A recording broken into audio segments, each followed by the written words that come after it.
students, welcome to Vidyashram e-learning program और classes. Last में अपन ने स्टडी किया, अपना टॉपिक था chapter number 8 concept of cost. आज अपन स्टार्ट करेंगे chapter number 9 concept of revenue, जिसके अंदर अपन स्टडी करेंगे meaning and definition of revenue. इससे पहले जैसे अपन ने प्रोडक्शन के बारे में स्टडी किया, उसके बाद कॉस्ट के बारे में स्टडी किया, और अब अपन प्रोडक्शन करने के बाद उसको कॉस्ट बियर करने के बाद जो उत्पादन किया उस पर खर्चा किया, अब उसको जो प्रोड्यूस किया है उसको सेल करने पर होने वाले इनकम के बारे में स्टडी करेंगे. रेवेन्यू का मतलब होता है इनकम. एक सिंपल वर्ड जिसके लिए अपन यूज करते हैं रेवेन्यू. रेवेन्यू जिसको अपन बोलते हैं इनकम. इनकम को ही अपन यहाँ पे बोल रहे हैं रेवेन्यू. तो इसलिए ये अपने को नॉलेज में रहना चाहिए कि रेवेन्यू जो है वो आय होती है, इनकम जिसको आय अपन बोलते हैं, जिसको हिंदी में अपन बोलते हैं आगम की अवधारणा.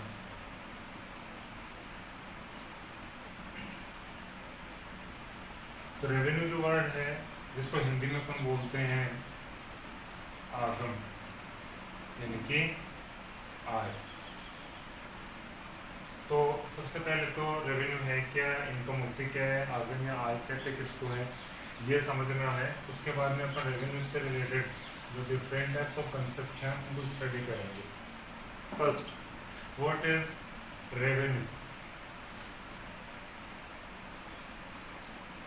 व्हाट इज रेवेन्यू होती क्या है. अपन ने प्रोडक्शन के बारे में स्टडी किया, कॉस्ट के बारे में स्टडी किया. प्रोड्यूसर है वो डिफरेंट गुड्स को प्रोड्यूस करते हैं, और प्रोड्यूस करने के लिए इनपुट्स को भी यूज़ करते हैं. वस्तु के उत्पादन के लिए विभिन्न प्रकार के साधनों को काम में लेते हैं, जिसमें अपन ने स्टडी किया फैक्टर्स ऑफ प्रोडक्शन और इनपुट्स के अंदर जो फैक्टर्स है उसमें फर्स्ट होता है लैंड, नंबर 2 लेबर, नंबर 3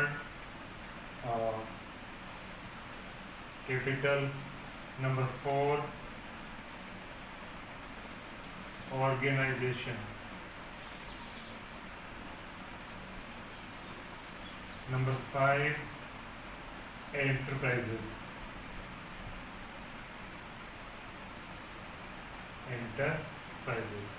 तो ये जो 5 टाइप्स ऑफ फैक्टर्स हैं इनको प्रोड्यूसर यूज करता है, और यूज करके वो आगे क्वांटिटी ऑफ आउटपुट प्रोड्यूस करता है. प्रोडक्शन करने के लिए वो डिफरेंट इन इनपुट्स पे कॉस्ट भी पे करता है, इन पे खर्चा भी करता है. जैसे लैंड को रेंट पे करता है, लेबर को वेजेस पे करता है, कैपिटल जो पूंजी उधार ली है उस पर ब्याज इंटरेस्ट पे करता है, ऑर्गेनाइजेशन को सैलरी और वेजेस पे करता है. इसी तरीके से एंटरप्राइजेस को मिलता है प्रॉफिट. तो ये डिफरेंट टाइप्स ऑफ एक्सपेंसेस हैं प्रोड्यूसर के लिए. रॉ मटेरियल परचेज करने पे एक्सपेंडिचर करता है, इलेक्ट्रिसिटी बिल पे करता है, टेलीफोन बिल पे करता है, डिफरेंट टाइप्स ऑफ एक्सपेंसेस. तो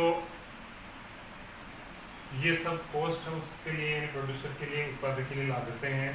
और इन खर्चों को करके वो जो आउटपुट वस्तु का जो उत्पादन करता है, उस उत्पादित मात्रा को बेचने पर उत्पादक को जो आय प्राप्त होती है उससे ही अपन कहते हैं रेवेन्यू या आगम. तो सबसे पहले तो जैसे अपन यहाँ पे रेवेन्यू के मीनिंग को समझे. रेवेन्यू क्या है, what is revenue. Revenue is also called income. When a producer produces quantity of output, and quantity of output is sold in market, and when producer obtained income from the quantity of output, then this income is called revenue. उत्पादक वस्तु की जो मात्रा बेचता है बाजार में, उसको बेचने से जो इनकम मिलती है उसे अपन कहते हैं रेवेन्यू. जैसे मान लो प्रोड्यूसर ने टोटल प्रोडक्शन किया वस्तु का, quantity of output produce by the producer is 100 units of the commodity. वस्तु की 100 इकाइयों का उत्पादन किया, वस्तु की एक इकाई की पर unit price of the commodity is equal to 5 rupees. वस्तु की एक इकाई की कीमत है 5 रुपये। तो इस तरीके से जो टोटल रेवेन्यू होगा TR वो होगा TP total production, quantity sold, ये बेची गई मात्रा है जिसको अपन बोलते हैं क्वांटिटी सोल्ड। इसको इंटू करेंगे अपन यहाँ पे पर unit price of the commodity price से। तो क्वांटिटी सोल्ड एंड प्राइस दोनों को मल्टीप्लाई करने से जो रिजल्ट आएगा वो होता है total revenue. Total quantity sold यहाँ पे है 100 रुपीज़ एंड पर यूनिट प्राइस है 5 रुपीज़। तो इस तरीके से जो टोटल रेवेन्यू है वो होती है 500 रुपीज़। तो इस तरीके से अपन इस तरीके से फाइंड आउट करते हैं total revenue. Total revenue is the multiplication of quantity sold and पर unit price of the commodity, यानी कि वस्तु की प्रति इकाई कीमत और बेची गई मात्रा का जो गुणनफल होता है उससे ही अपन कहते हैं टोटल रेवेन्यू। तो एक इक्वेशन बनता है यहाँ पे टोटल रेवेन्यू के लिए, TR is equal to P into Q। P का मतलब यहाँ पे है price of the commodity and Q का मतलब यहाँ पे है क्वांटिटी सोल्ड। जो प्रोड्यूसर के थ्रू क्वांटिटी बेची गई है, उत्पादन की मात्रा बेची गई है वो, और पर unit price market price of the commodity price, दोनों को मल्टीप्लाई करते हैं तो आता है TR, यानी कि वस्तु की कुल बेची गई मात्रा और प्रति इकाई कीमत का जो गुणनफल होता है उसको अपन कहते हैं टोटल रेवेन्यू। तो रेवेन्यू इनकम जिसको हिंदी में आगम बोलते हैं वो प्रोड्यूसर के उत्पादन को बेचने से प्राप्त आय ही होती है। यानी वस्तु की एक विशिष्ट समयावधि in specific period of time produced quantity, जो भी क्वांटिटी प्रोड्यूस किया स्पेसिफिक टाइम पीरियड के अंदर प्रोड्यूसर ने, उसको सेल करने से जो इनकम मिलती है उसे अपन कहते हैं रेवेन्यू। टोटल रेवेन्यू, टोटल यानी कुल आय, यानी वस्तु की कुल बेची गई मात्रा से प्राप्त कुल आय को अपन कहते हैं टोटल रेवेन्यू। तो इस तरीके से इसको फाइंड आउट करने का फॉर्मूला भी है। तो सबसे पहले जैसे अपन ने समझा रेवेन्यू, जिसको सिंपली अपन जानते हैं इनकम नाम से, इनकम को अपन यहाँ पे रेवेन्यू कह रहे हैं। अब इसमें रेवेन्यू से रिलेटेड जो 3 टाइप्स ऑफ कंसेप्ट हैं, जिसमें फर्स्ट है total revenue, first is total revenue, जिसको हम बोलते हैं TR। जैसे अभी अपन ने समझा TR फाइंड आउट करने का तरीका जैसे अभी अपन ने लिया। दूसरा है एवरेज रेवेन्यू, जिसको बोलते हैं AR, average revenue. Third concept है मार्जिनल रेवेन्यू, इसको बोलते हैं MR। तो ये 3 टाइप्स ऑफ कंसेप्ट हैं जो रेवेन्यू से रिलेटेड हैं। तो इनका अपन थोड़ा सा मीनिंग समझते हैं पहले। अभी TR के बारे में अपन ने लिया कुल आगम, इसको फाइंड आउट करने का, कैलकुलेट करने का फॉर्मूला होता है Q इंटू P, यानी कि quantity sold by the producer and पर unit price of the commodity, दोनों को मल्टीप्लाई करने से TR आता है। When multiplication of quantity sold by the producer and पर unit price is called total revenue. ये एक इक्वेशन है जो फॉर्मूला है TR को फाइंड आउट करने का, कि वस्तु की जो कीमत है उससे अपन बेची गई मात्रा को गुणा कर देते हैं, तो जो गुणनफल आता है, मल्टीप्लिकेशन आता है, वो होता है टोटल रेवेन्यू। सेकंड अपन लेते हैं एवरेज रेवेन्यू। जैसे अभी अपन ने एग्जांपल भी लिया था, यदि क्वांटिटी सोल्ड है 100 यूनिट्स एंड प्राइस अपन ने लिया 5 रुपीज़ पर यूनिट, तो यहाँ पे जो TR होगा, फॉर्मूला है P इंटू क्यू, प्राइस यहाँ पे है 5 रुपीज़ एंड क्वांटिटी सोल्ड है 100 यूनिट्स। तो टोटल रेवेन्यू आ गया 500 रुपीज़, ये TR आएगा। अब दूसरा है average revenue. Average revenue is the ratio of total revenue and quantity sold. जितनी भी क्वांटिटी प्रोड्यूसर ने सेल किए बेची है उससे अपन टोटल रेवेन्यू को डिवाइड करते हैं तो पर एवरेज रेवेन्यू आता है। When we divide the total revenue by the quantity sold then we find average revenue. Means average revenue is the ratio between total revenue and quantity sold. तो इसके लिए अपन यहाँ पे फॉर्मूला यूज करते हैं AR is equal to PR upon Q, यानी कि जितना भी क्वांटिटी सेल की है उससे अपन टोटल रेवेन्यू को डिवाइड करते हैं तो आ जाता है एवरेज रेवेन्यू। यहाँ एक इम्पोर्टेंट फैक्ट है जिसे अपन यहाँ पे कैलकुलेट करें एवरेज रेवेन्यू। तो एवरेज रेवेन्यू के लिए फॉर्मूला है PR अपॉन Q। वैल्यूज रखें इसमें, तो PR अपन ने फाइंड आउट किया था 500 rupees and quantity sold 100 units, result आता है 5 रुपीज़। तो अपन देख रहे हैं कि जो प्राइस था वो भी 5 रुपीज़ है और एवरेज रेवेन्यू भी 5 रुपीज़ है। इसका मतलब है कि मार्केट के अंदर जो मार्केट प्राइस है और एवरेज रेवेन्यू है वो हमेशा इक्वल होते हैं। ये एक ध्यान रखने वाली चीज़ है कि जो प्राइस है वो एवरेज रेवेन्यू के बराबर होते हैं। ये चीज़ें यहाँ पे समझने वाली सबसे इम्पोर्टेंट है। In all types of market forums, जो different types of market forum जिसको अपन आगे स्टडी करेंगे, सभी मार्केट्स के अंदर चाहे वो परफेक्ट कंपटीशन मार्केट हो, चाहे मोनोपोलिस्टिक कंपटीशन मार्केट हो, या वो मोनोपोली मार्केट हो, या ओलिगोपोली मार्केट हो, in different types of markets always price of the commodity is equal to average revenue. यानी जो एवरेज रेवेन्यू है वही मार्केट प्राइस होता है, जिससे अपन यहाँ पे लिया प्राइस ऑफ 5 रुपीज़ और यहाँ भी 5 रुपीज़ ही आ रहा है। ये पर unit price of the commodity, वस्तु की प्रति इकाई कीमत होती है। तो इस तरीके से ये है एवरेज रेवेन्यू। थर्ड जो कंसेप्ट है वो है मार्जिनल रेवेन्यू। पहले अपन ने मार्जिनल लिक्विडिटी को स्टडी किया, मार्जिनल प्रोडक्शन को स्टडी किया, इसके बाद अपन ने मार्जिनल कॉस्ट को स्टडी किया और अब फोर्थ नंबर क्या है मार्जिनल रेवेन्यू। इनमें लगभग सेम कंसेप्ट है मार्जिनल। मैंने पहले फिर से आप लोगों को बताया मार्जिनल, मार्जिनल का मतलब होता है एडिशनल, जिसको हिंदी में बोलते हैं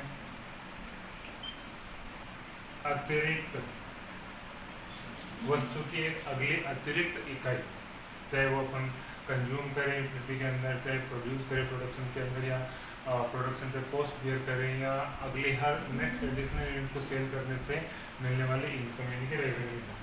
तो मार्जिनल का मतलब होता है एडिशनल और हिंदी में जिसको बोलते हैं अतिरिक्त। तो यहाँ पे मार्जिनल रेवेन्यू क्या है उसको अपन डिफाइन करेंगे। उससे पहले अपने एग्जांपल लेते हैं। मान लो टोटल प्रोडक्शन है, quantity sold, total quantity sold is Q अपन लेते हैं, quantity sold and TR total revenue. If total quantity sold is 100 units and TR is 500.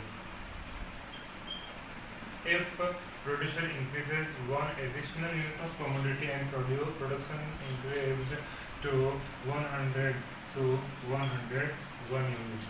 When production, जब प्रोडक्शन के अंदर वन एडिशनल यूनिट को इंक्रीज करते हैं तो जो TR है वो हो जाता है 505। तो अब अपन देख रहे हैं कि जब प्रोडक्शन के अंदर एक एडिशनल यूनिट को इंक्रीज करते हैं तो उसे टोटल रेवेन्यू में जो चेंज आता है उसे अपन कहते हैं मार्जिनल रेवेन्यू। यहाँ पे टोटल जो क्वांटिटी सोल्ड है उसमें अपन ने 1 यूनिट चेंज किया और उसकी वजह से टोटल रेवेन्यू के अंदर 5 का चेंज आया, फ्रॉम 500 टू 505। तो जो चेंज हुआ है 5 का, वो 5 ही 101st यूनिट का मार्जिनल रेवेन्यू होगा, यानी कि 101st यूनिट सेल करने से अपने को जो एक्स्ट्रा इनकम मिल रही है वो है 5 rupees. 5 rupees is the marginal revenue of 101st unit, ये मार्जिनल रेवेन्यू है। इसके लिए फॉर्मूला होता है MR is equal to delta TR upon delta Q। अपन देख रहे हैं कि क्वांटिटी में जो चेंज हुआ है वो है 1 एंड TR में जो चेंज हुआ है 505 माइनस 500, तो ये है 5 इज इक्वल टू 5। इसका मतलब है कि अपन ने 100 से बढ़ा के जब उत्पादन को 101 इकाई किया है, तो 101वीं इकाई पे जो अपन ने रेवेन्यू ऑब्टेन किया है वो है 5 रुपये। तो 5 रुपये जो है वो 101वीं इकाई की सीमांत आगम होगी, औसत आगम, जिसमें अपन थर्ड को बोल रहे हैं सीमांत आगम। तो ये इसको फाइंड आउट करने का फॉर्मूला है delta TR upon delta Q। इसी का अपन एक दूसरा फॉर्मूला भी, जैसे मैंने पहले भी आपको अलग कंसेप्ट के अंदर बताया, यहाँ पे भी समझते हैं।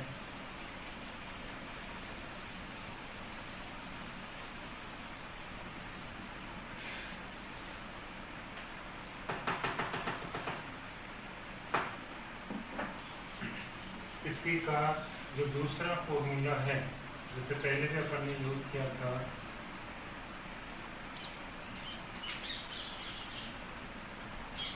वो है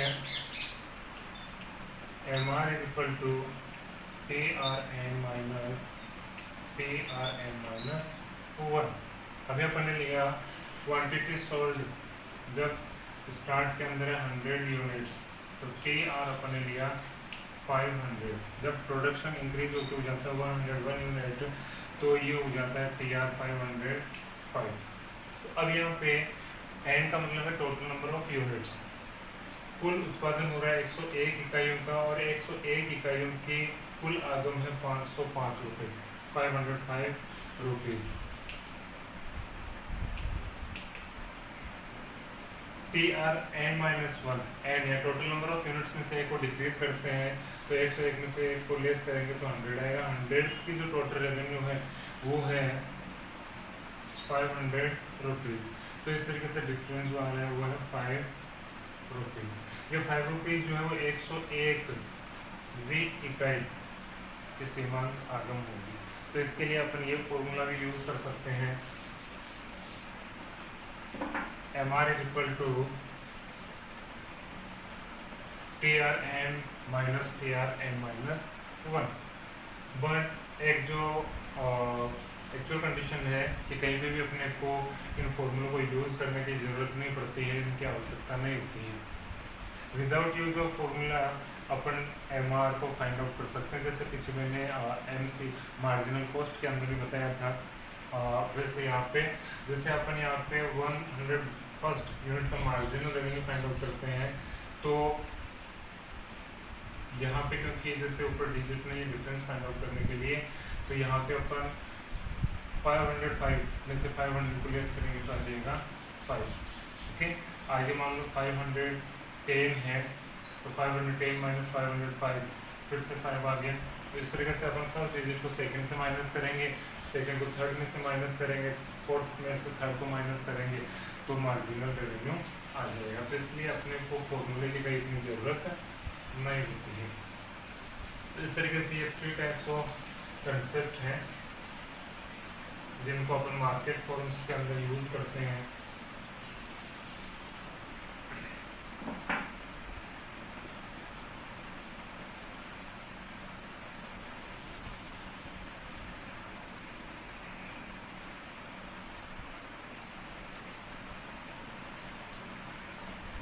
अब अपन इसमें स्टार्ट करते हैं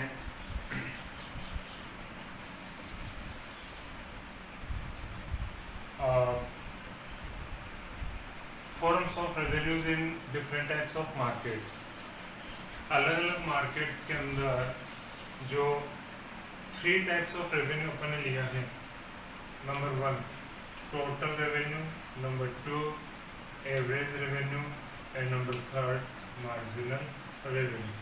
पीआर को अपन ने लिया Q इंटू पी, AR को अपन ने लिया PR अपॉन Q, MR के लिए अपन ने लिया delta TR upon delta Q। तो ये जो 3 टाइप्स ऑफ कंसेप्ट हैं इनके अपन डायग्राम्स बनाते हैं, हिकम्स बनाते हैं, जो कुल आगम वक्र है, औसत आगम वक्र है, सीमांत आगम वक्र है। तो अलग अलग बाजारों के अंदर जो बाजार के अलग अलग रूप हैं उनके अंदर कैसा बनेगा उनके बारे में अपन स्टडी करेंगे। लेकिन इससे पहले थोड़ा सा अपन मार्केट के जो डिफरेंट टाइप्स ऑफ फॉर्म्स हैं उनको समझते हैं। स्पेशली यहाँ पे अपने जो मार्केट फॉर्म्स लिए हैं on the basis of competition. Competition basis पे जो टाइप्स ऑफ मार्केट्स अपने सिलेबस के अंदर हैं उनमें सबसे पहले है परफेक्ट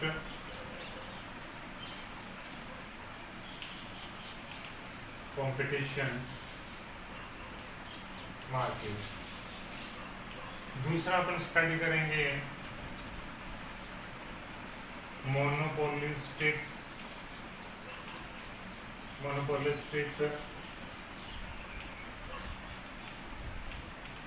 कंपटीशन मार्केट। थर्ड अपन थर्ड इसी के अंदर थर्ड मार्केट अपन स्टडी करेंगे मोनोपोली मार्केट। फोर्थ नंबर जो अपने सिलेबस के अंदर है वो अपन स्टडी करेंगे ओलिगोपोली मार्केट। तो इस तरीके से अपन 4 टाइप्स ऑफ मार्केट्स को स्टडी करेंगे। यहाँ पे आगे जैसे मार्केट वाले चैप्टर के अंदर इनके बारे में डिटेल से पढ़ेंगे। लेकिन अभी अपना जो टॉपिक है वो केवल इतना ही है कि जो 3 टाइप्स ऑफ रेवेन्यू कंसेप्ट्स हैं, total revenue, average revenue, margin revenue, तो इन 4 टाइप्स ऑफ मार्केट फॉर्म्स के अंदर जो TR कर्व है, AR कर्व है, मार्जिनल रेवेन्यू कर्व्स है, ये इनके कैसे होंगे, कैसे बनेंगे, इनकी शेप कैसी होगी, उनके बारे में स्टडी करेंगे। तो अपना टॉपिक अभी इतना ही है। मार्केट्स के बारे में अपन आगे पढ़ेंगे, बट इनको समझने से पहले थोड़ा सा अपन 1 बाय 1 इन एक को समझते जाएंगे। इनका जो डेफिनेशन है वो समझना पड़ेगा, क्योंकि मीनिंग और डेफिनेशन के बिना अपन इन चीज़ों को यूज़ नहीं कर पाएंगे। तो सबसे पहले जो 3 टाइप्स ऑफ कंसेप्ट हैं उनको अपन फर्स्ट फॉर्म ऑफ मार्केट के अंदर लेते हैं। यहाँ पे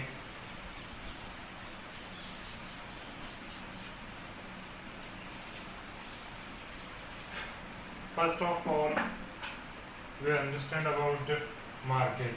अपन मार्केट के बारे में समझते हैं कि मार्केट क्या होता है।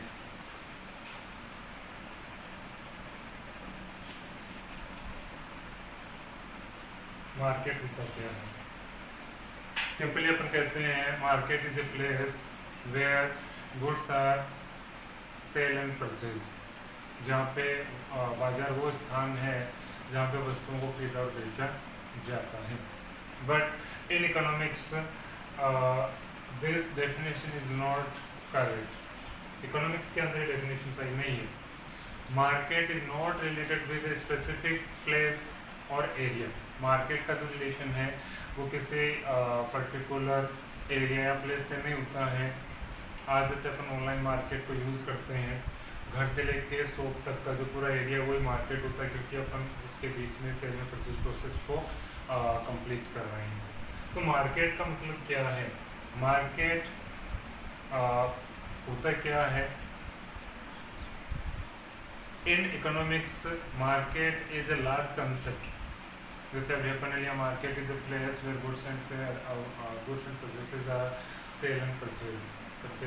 तो इससे आगे अपन इसके मीनिंग को समझते हैं।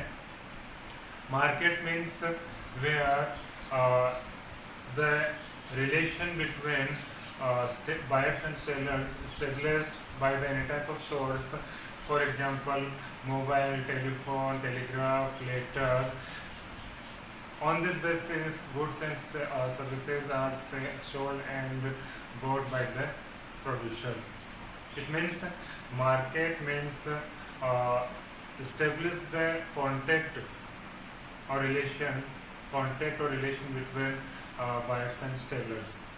यानी कि चाहे वो टेलीग्राफ हो या वो टेलीफोन हो, मोबाइल हो या पत्र के माध्यम से जब खरीदने और बेचने वाले में संबंध स्थापित होता है, संपर्क होता है और जिसके माध्यम से वो वस्तुओं को खरीदते और बेचते हैं, तो इसे अपन कहते हैं बाजार।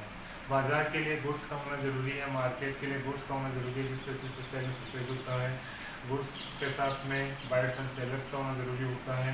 और सबसे इम्पोर्टेंट फैक्ट जो फीचर है मार्केट की, essential condition for the market is competition. Market के अंदर कंपटीशन का होना जरूरी है, क्योंकि कंपटीशन जितना ज़्यादा होता है उसी की वजह से मार्केट के अंदर गुड्स की जो प्राइस है वो सेम होमोजेनिटी, मार्केट जो प्राइस है वो लगभग इक्वल और सेम होती है, अदरवाइज वो डिफरेंट होंगी। तो मार्केट के अंदर सबसे पहले अपन लेते हैं परफेक्ट कंपटीशन मार्केट। तो सबसे पहले तो अपन यही समझें कि परफेक्ट कंपटीशन मार्केट क्या है। उसके बाद में अपन के टाइप के डायग्राम को अपन लेंगे यहाँ पे। सबसे पहले इसमें अपन परफेक्ट कंपटीशन मार्केट का मीनिंग समझें। परफेक्ट कंपटीशन, जिसमें हिंदी बोलते हैं पूर्ण प्रतियोगिता बाजार। Perfect competition market is that market in which large number of buyers and sellers. पूर्ण प्रतियोगिता बाजार वो बाजार होता है जिसमें वस्तु के अत्यधिक क्रेता और विक्रेता होते हैं। Large number of buyers and sellers and goods which are produced by the producers are homogeneous or same. जितने भी इंडस्ट्री के अंदर जितने भी फर्म्स प्रोडक्शन कर रही हैं, प्रोड्यूसर्स उत्पादन कर रहे हैं, उन सब के थ्रू जो गुड्स प्रोड्यूस होते हैं वो सेम होती हैं। परफेक्ट सब्सटीट्यूट, यानी उनमें कलर बेसिस पे, ट्रेडमार्क बेसिस पे, साइज बेसिस पे, पैकिंग बेसिस पे, क्वालिटी क्वांटिटी बेसिस पे कोई डिफरेंस नहीं होता है। On the basis of colour, packing, grading, quality, trademark, brand, no any difference between goods और प्रोडक्ट्स। तो इसका मतलब है कि परफेक्ट कंपटीशन मार्केट क्या है? Perfect competition market is that market in which large number of buyers and sellers and the product is same or homogeneous. It means perfect substitute. Perfect substitute का मतलब होता है कि सभी उत्पादकों के द्वारा जो वस्तु उत्पादित की जा रही है वो समान समरूप होती है, उसमें कोई फर्क या अंतर नहीं होता है। Perfect competition market is that market in which price of the commodity is determined by the industry, not by the individual firm. एक चीज यहाँ पे समझें अपन कि एक होती है इंडस्ट्री और दूसरी होती है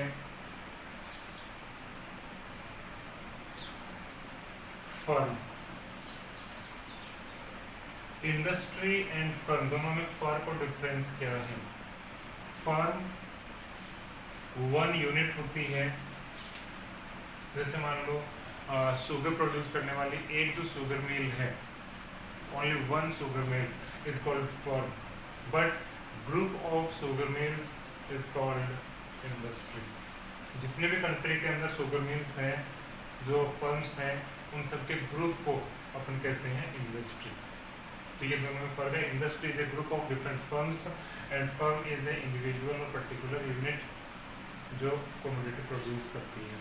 तो परफेक्ट कंपटीशन मार्केट के अंदर कमोडिटी का जो प्राइस डिसाइड होता है वो इंडस्ट्री के थ्रू होता है, और इंडस्ट्री के अंदर जो गुड्स की प्राइसेस हैं वो total market demand and market supply basis पे होता है। जहाँ पे अपन लिखते हैं डिमांड एंड सप्लाई, यहाँ पे अपन डिमांड एंड सप्लाई को शो करते हैं, और वाई एक्सिस पे अपन शो करते हैं प्राइस ऑफ द कमोडिटी। जिस पॉइंट पे सप्लाई एंड डिमांड दोनों इक्वल होते हैं वो इक्विलिब्रियम पॉइंट होता है, और वो कमोडिटी की प्राइस होती है उस लेवल पे। अब ये इंडस्ट्री ने मार्केट एंड प्राइस बेसिस पे डिसाइड किया है, ये इंडस्ट्री का इक्विलिब्रियम है। अब अपन फर्म के इक्विलिब्रियम पॉइंट को लेते हैं, तो यहाँ पे आएगा प्रोडक्शन और ओ वाई एक्सेस पे अपन शो करते हैं वो एक प्राइस। तो इंडस्ट्री ने जो ओपी प्राइस डिसाइड कर दिया, आगे फर्म उसी प्राइस पे अपने प्रोडक्ट को सेल करेगी। जो फर्म के लिए डिमांड कर्व भी होता है, ये फर्म के लिए एवरेज रेवेन्यू कर्व भी होता है, और ये फर्म के लिए एमआर मार्जिनल रेवेन्यू कर्व होता है कि इक्वल होता है। ये अलग अलग कंडीशन से इससे परफेक्ट कंपटीशन को अपन ने यहाँ पे ले रखा है। तो इंडस्ट्री ने जो प्राइस ओपी कमोडिटी का डिसाइड किया है, उस ओपी प्राइस पे आगे फर्म अपने प्रोडक्ट को सेल करेगी। क्यों? Because in perfect competition market price of the commodity is decided और determined by the industry, not by the individual firm. ये फर्म के लिए है और ये इंडस्ट्री के लिए है।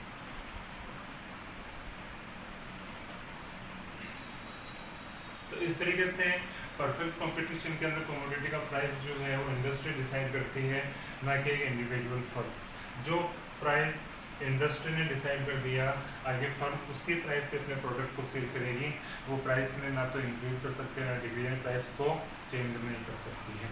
तो इस तरीके से ये प्राइस डिटर्मिनेशन है परफेक्ट कंपटीशन मार्केट के अंदर। तो इस बेसिस पे अपन डिफाइन करते हैं परफेक्ट कंपटीशन मार्केट को। इन perfect competition market price of the commodity is determined by the industry and it means industry is price maker and a firm is price taker। यानी industry price को decide करती है, उद्योग के द्वारा वस्तु की कीमत का निर्धारण किया जाता है और उद्योग के द्वारा निर्धारित कीमत पर ही आगे फर्म के द्वारा उस वस्तु की मात्रा को बेचा जाता है। फर्म वस्तु की कीमत को घटाया बढ़ा नहीं सकती है, कीमत में परिवर्तन नहीं कर सकती, लेकिन वो बेची जाने वाली मात्रा को कम या ज़्यादा कर सकती है इच्छानुसार। वो कितनी भी मात्रा बेच सकती है, ज़्यादा या कम, लेकिन कीमत में कोई परिवर्तन नहीं कर सकती। तो इस तरीके से perfect competition is that market in which large number of buyers and sellers, product is perfect substitute means homogeneous और सेम। यानी कि पूर्ण प्रतियोगिता बाजार के अंदर क्रेता और विक्रेताओं की संख्या अत्यधिक होती है, वस्तु समरूप होती है, कीमत का निर्धारण उद्योग के द्वारा होता है। ये होता है परफेक्ट कंपटीशन मार्केट। बाकी और भी इसके फीचर्स हैं जो अपन आगे पढ़ेंगे, जो मार्केट के बारे में स्टडी करेंगे। इम्पोर्टेंट फैक्ट यहाँ पे है कि बायर्स एंड सेलर्स काफ़ी ज़्यादा होते हैं, क्रेता और विक्रेता, साथ में सभी उत्पादक, सभी फर्मों के द्वारा इंडस्ट्री के अंदर जितने भी फर्में हैं वो समरूप वस्तु, समान वस्तु का होमोजेनियस वस्तु प्रोडक्ट को प्रोड्यूस करते हैं। और थर्ड इम्पोर्टेंट फीचर है price of the commodity is fixed by the industry, not by the individual firm. Commodity का जो प्राइस है इंडस्ट्री के थ्रू डिसाइड होता है और वो फिक्स्ड होता है, जिसको इंडस्ट्री ने डिसाइड किया, फर्म उसमें कोई चेंज नहीं कर सकती। तो सबसे इम्पोर्टेंट है कि पूर्ण प्रतियोगिता बाजार के अंदर वस्तु की कीमत स्थिर होती है, उसमें कोई परिवर्तन नहीं होता है। इस बेसिस पे अब अपन समझते हैं पूर्ण प्रतियोगिता बाजार के अंदर जो कुल आगम वक्र, औसत आगम वक्र और सीमांत आगम वक्र TR, MR एंड AR। पहले इसको अपन टेबल के थ्रू समझते हैं। सबसे पहले अपन लेते हैं क्वांटिटी सोल्ड, प्राइस और फाइल के अंदर बनाते हैं, डायग्राम साथ में बन जाएगा। Quantity sold, price, PR, AR and marginal revenue MR। ये परफेक्ट कंपटीशन के अंदर ले रहे हैं अपन। क्वांटिटी है 0, 1, 2, 3, 4, 5, 6, 7, 8, 9, 10 यूनिट्स तक अपन ने लिया यहाँ पे क्वांटिटी सोल्ड को।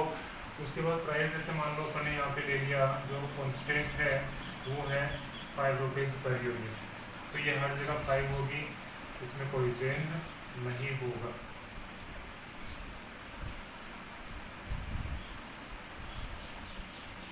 अब अपन ने अभी समझा था TR को फाइंड आउट करने का फॉर्मूला होता है P into Q, quantity sold and multiplication of quantity and price.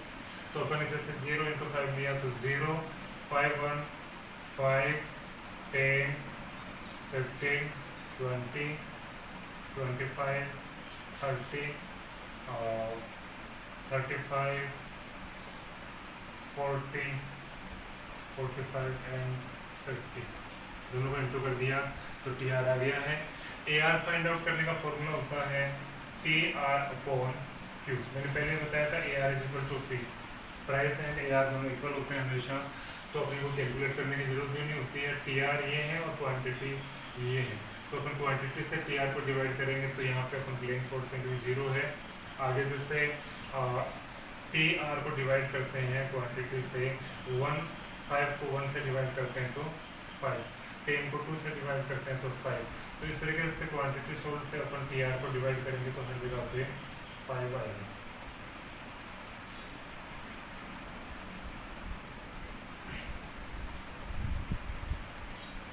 तो इस तरीके से ये ए आर आ गया। दूसरा एम आर, मैंने भी बताया था फॉर्मूले की जरूरत नहीं होती है, डायरेक्ट ही अपन टी आर वाले कॉलम के अंदर फर्स्ट को सेकंड डिजिट से लेस करते हैं, सेकंड को थर्ड से। तो पहले जीरो है, यहाँ पे अपने ब्लैंक छोड़ दिया। अब अपन 5 से 0 को लेस करते हैं तो 5, 10 से 5 को लेस करते हैं तो 5, 15 से 10 को लेस करते हैं तो 5, 20 से 15 को लेस करते हैं तो 5, 5 अगेन 5, 3, 6 एंड 10। तो इस तरीके से एम आर पी यहाँ पे 5 आ रहा है। तो अपन ये देख रहे हैं कि जो परफेक्ट कंपटीशन मार्केट है उसके अंदर टी आर कंटिन्यू, जब क्वांटिटी सॉर्ट 0 है तो टी आर 0 होता है, उसके बाद कंटिन्यू इंक्रीज हो रहा है कांस्टेंट रेट से, सेम रेट से। हर बार इसमें 5 का इंक्रीमेंट हो रहा है और ये सेम और इक्वल इंक्रीमेंट क्यों हो रहा है उसका रीजन है because price of the commodity is fixed. Perfect competition के अंदर प्राइस कांस्टेंट होता है, फिक्स, स्थिर होती है कीमत, इसलिए कुल आगम में जो वृद्धि है वो समान गति से होती है, स्थिर गति से। हर बार 5 की वृद्धि हो रही है। ए आर को अपन देख रहे हैं वो सेम है 5 और ऐसे एम आर भी 5 है। इन दोनों की कांस्टेंट होने का, बराबर होने का रीजन भी प्राइस इज कांस्टेंट, सेम होता है। तो एक फैक्ट यहाँ पे ये है कि परफेक्ट कंपटीशन के अंदर average revenue is equal to price is equal to M R is equal to D. D यहाँ पे है डिमांड कर्व, ये सब एक ही होते हैं।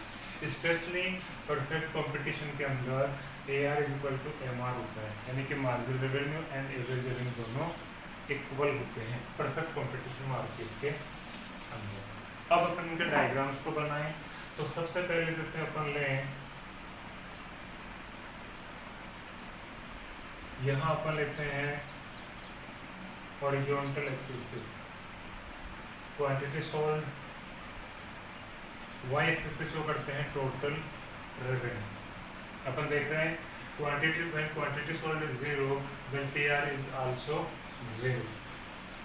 अब अपन कंटिन्यू प्रोडक्शन को इंक्रीज करते हैं तो टीआर भी इंक्रीज हो रहा है। तो टीआर जो पॉजिटिव स्लोप स्ट्रेट लाइन होगी 45 डिग्री एंगल पे। जब प्रोडक्शन बेची गई मात्रा 0 है तो कुल आगम भी 0 होगा। 1 यूनिट बेचेंगे तो 5 होगा, 2 यूनिट बेचेंगे तो 10, 3 यूनिट्स पे 15, इस तरीके से कंटिन्यू इंक्रीज होता जाएगा। तो ये पॉजिटिव स्लोप ऊपर की ओर धनात्मक ढाल वाला होता है 45 डिग्री एंगल पे। 0 से स्टार्ट होता है ओरिजिन पॉइंट से, क्योंकि जब बेची गई मात्रा क्वांटिटी सोल्ड 0 होती है तो टीआर भी 0 होता है और बाद में कंटिन्यू 5 एक स्ट्रेट लाइन फॉर्म में होती है। 0 से स्टार्ट इसलिए होती है जब क्वांटिटी सोल्ड 0 होती है तो 0 होता है, और पॉजिटिव स्लोप धनात्मक ढाल वाला इसलिए होता है क्योंकि लगातार ये बढ़ता जाता है, क्योंकि जैसे जैसे उत्पादन की मात्रा बढ़ती जाएगी बेची गई मात्रा तो ये बढ़ता जाएगा। और एक सीधी रेखा स्ट्रेट लाइन फॉर्म में इसलिए होता है क्योंकि हर बार इसमें जो इंक्रीमेंट है वो 5 के इक्वल हो रहा है क्योंकि प्राइस कांस्टेंट है। तो ये पॉजिटिव स्लोप यहाँ पे टीआर होता है। उसके बाद में जैसे अपन लेते हैं यहाँ, जैसे अपन शो करेंगे वही प्रोडक्शन को, और यहाँ अपन शो करेंगे average revenue and marginal revenue. तो अपन ने जैसे लिया कि जैसे मान लो यहाँ 5 है तो स्केल अपन ने लिया 5 प्राइस है। अब जैसे 1 यूनिट सेल कर रहे हैं तो भी 5 है, सेकेंड यूनिट 2 यूनिट सेल कर रहे हैं तो भी 5 है, 3 यूनिट सेल कर रहे हैं तो भी 5 है, 4 के भी 7 है। तो इस तरीके से सारे पॉइंट्स को मिला दिया तो ये बन गया ए आर। Average revenue. इसका मतलब है कि परफेक्ट कंपटीशन मार्केट के अंदर जो एवरेज रेवेन्यू है वो पैरेलल टू हॉरिजॉन्टल एक्सिस क्षैतिज अक्ष के समानांतर सीधी या सरल रेखा के रूप में होती है। क्यों? क्योंकि AR है वो हर जगह स्थिर होता है 5 के बराबर। अब अपन लेते हैं MR को। MR भी प्राइस के इक्वल यानी AR के इक्वल ही है। जब 1 यूनिट सेल करते हैं 0 पे 0 है, 1 यूनिट सेल करते हैं तो 5 है, 2 यूनिट्स पे 5 है, 3 पे 5 है, 4 पे 5 है। तो इसी लाइन पे दोबारा बनाते हैं MR मार्जिनल रेवेन्यू। इसका मतलब परफेक्ट कंपटीशन के अंदर एवरेज रेवेन्यू और मार्जिनल रेवेन्यू दोनों इक्वल होते हैं। और ये फर्म के लिए होता है डिमांड कर। फर्म कितनी मात्रा बेचेगी, उसकी जो उत्पादित मात्रा जो प्रोडक्शन कर रही है उसकी मार्केट में डिमांड कितनी, जितना डिमांड होगी उतना प्रोडक्शन करेगी। तो वो प्रोडक्शन को इंक्रीज करती है या डिक्रीज करती है, ये इसको भी शो करता है। तो इसलिए ये फर्म का डिमांड कर्व होता है। अपन ने लास्ट में पीछे स्टडी किया था इलास्टिसिटी ऑफ डिमांड, और उसमें अपन एक चीज़ ली थी कि जब प्राइस में कोई चेंज नहीं होता है, quantity demanded increase and decrease काफ़ी ज़्यादा चेंज होता है डिमांड में, तो वहाँ पे डिमांड होती है perfectly elastic, infinite elastic demand. तो वही कंडीशन है यहाँ पे। इसका मतलब है कि परफेक्ट कंपटीशन मार्केट के अंदर जो फर्म का डिमांड कर्व होता है वो परफेक्टली इलास्टिक होता है। वो चीज़ यहाँ पे आ रही है, मतलब पैरेलल टू हॉरिजॉन्टल एक्सिस। तो इस तरीके से ये TR कर्व है जो पॉजिटिव स्लोप स्ट्रेट लाइन होता है 45 डिग्री एंगल पे ओरिजिन पॉइंट से स्टार्ट होता है। AR एंड MR इक्वल होते हैं, parallel to horizontal axis straight line form में होते हैं। परफेक्ट कंपटीशन के अंदर AR एंड MR दोनों इक्वल होते हैं। डिमांड का जो फर्म का है वो परफेक्टली इलास्टिक होता है, प्राइस में चेंज नहीं होने पे भी firm quantity of output increase कर सकती है, डिक्रीज कर सकती है, लेकिन प्राइस में कोई चेंज नहीं कर सकती। ये जैसे अपन ने पढ़ा। तो ये परफेक्ट कंपटीशन के अंदर different types of diagrams AR and MR की कंडीशन है कि AR कैसा होता है, MR कैसा होता है, TR कैसा होता है। तो पहली चीज़ ये परफेक्ट कंपटीशन मार्केट के अंदर forms of different types of revenue curves, जिनको अपन टेबल के थ्रू समझा। आज की क्लास के अंदर इतना ही काफ़ी है, इतना ही अपन स्टडी करेंगे। उसके बाद में आगे जैसे अपन परफेक्ट कंपटीशन के बारे में समझा, पूर्ण प्रतियोगिता के बारे में आगे नेक्स्ट क्लास के अंदर अपन स्टडी करेंगे different forms of curves in different types of markets.